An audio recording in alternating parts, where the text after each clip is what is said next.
Salom berdik qadrli kuzatuvchi. Yashil maydon kanalida. Kun yangiliklari. Murabbiylar uchun eng yaxshi ish joyi Manchester City. Arsenal bu reytingda ikkinchi deya reytingni e'lon qildi ESPN nashri. Tottenham Frankni iste'foga chiqardi. U klubni 2025-yilning yozidan beri boshqarib kelayotgandi. Parijliklar murabbiyi Enrike ta'kidlashicha, Xvicha parijliklar uchun muhim futbolchi.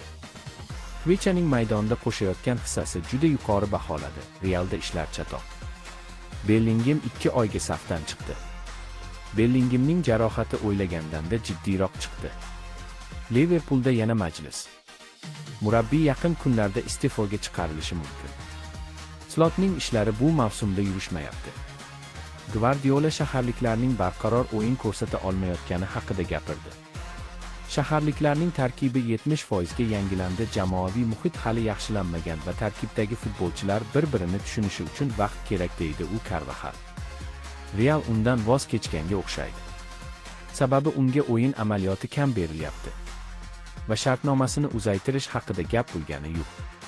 Chelsea ustozi. Letska durangni o'zinim sovg'a qildik.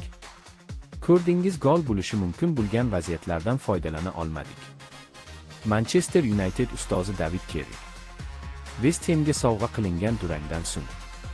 Bu bizning eng yaxshi o'yinimiz emasdi deydi u. Qizil Ebleskarning fanati esa hali beri sochini olmaydi yo'q. De Zerbi shu haftada Marselni tark etadi. Marsel ustozining ham ishlari yurishmayapti. Bu Yashil maydon kanali uchun qisqa xabarlar edi.